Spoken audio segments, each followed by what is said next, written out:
It was a quiet night in Lahore.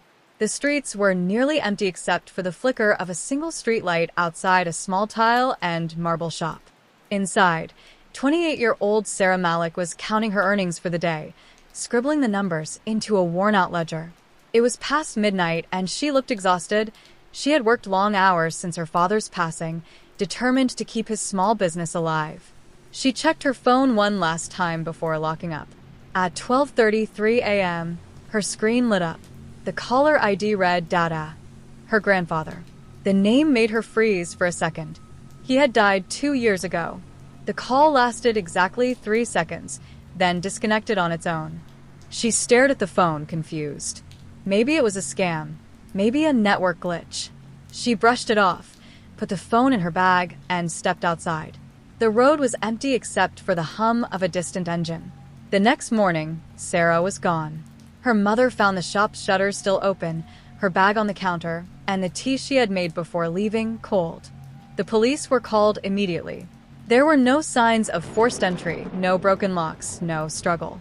It looked as if she had simply walked away. But her car was still parked behind the building, and her house keys were in her bag. Detectives traced her last phone activity.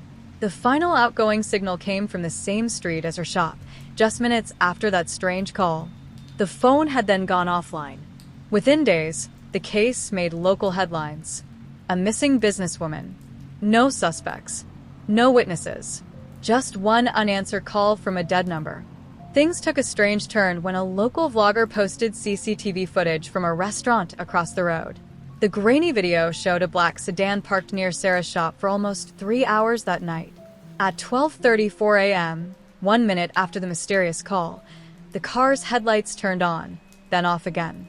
The number plate was half visible, but when police checked, the registration didn't exist. It belonged to no real vehicle. Rumors exploded online.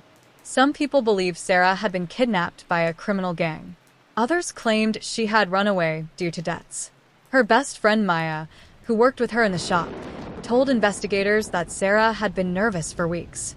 She had recently found out about a fake land transaction involving her store's property papers. Someone had forged her signature and sold a piece of land under her name.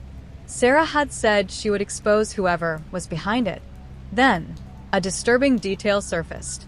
A WhatsApp leak began circulating on social media, a group chat that included a local property dealer, a retired police officer, and an unidentified contact saved only as boss.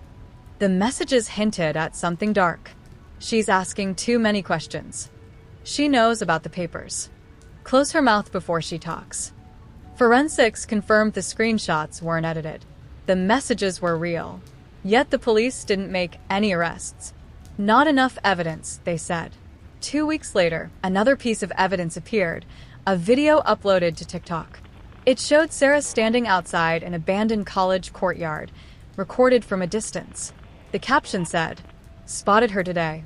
She looks lost." But the video was dated 3 days after her disappearance. Experts who analyzed the clip said her lips were moving, as if she was speaking, but no sound came out. And in one frame, a whisper could be heard, faint but chilling, as someone off-camera said her real name. No one could identify the voice. The case was spiraling out of control. The police refused to comment, but journalists dug deeper. They found that the property dealer in the leaked chat had disappeared, too. His office was empty, phone disconnected. Some said he fled the country. Others believed he met the same fate as Sarah. Then a bus driver came forward. He claimed he saw Sarah on the night she vanished. According to him, she ran toward his bus at almost 1 a.m., waving frantically, holding a brown folder. She looked terrified, he told reporters. She kept looking over her shoulder. When the bus stopped for her, she froze. The driver said someone shouted her name from the darkness, a man's voice. She turned, stepped back slowly, and then she was gone. He drove away in fear. When police tried to contact him again for questioning, his number was inactive and his address was empty. Months passed, and the case grew cold. Then a YouTuber known for solving real crimes took an interest. He collected every piece of available CCTV footage, every photo, every post from that night, and built a digital map of Sarah's final movements. The map showed something terrifying. The same black sedan appeared in footage from at least 4 different streets near her route home, always minutes apart, as if it were following her. The final sighting of the car was near an old warehouse at the edge of the industrial zone. Police searched the area and found the warehouse abandoned. Its doors were chained, but one padlock had been recently cut. Inside was dust, broken glass, and silence. In the far corner, there was a narrow metal door leading underground. Behind it, they found a small room, empty except for a single note taped to the wall. The handwriting was shaky, and the ink smudged. It said, "You saw too much. Stay quiet." No fingerprints, no blood, nothing else. The investigation should have ended there, but it didn't.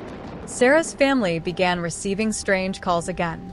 Every few weeks, the phone would ring around 12:33 a.m., always from an unknown number, always silent on the other end. Sometimes they said they heard faint breathing. Once, Sarah's mother swore she heard her daughter whisper, "It's not over." Internet forums are still filled with theories. Some people believe Sarah uncovered a property scam involving high-level officials and was silenced before she could expose them. Others think she was kidnapped and forced into hiding. A few claim it was something paranormal, that the grandfather's call was a warning from the other side. Whatever the truth is, it's buried somewhere between those messages, those videos, and that warehouse. Police never confirmed who sent the call that night or who wrote the note. No arrests were made. No body was ever found. But at 12:33 a.m. every year, on the anniversary of her disappearance, someone leaves fresh flowers outside her old shop. No one knows who. And sometimes, according to people who pass by, a phone inside the locked building starts to ring.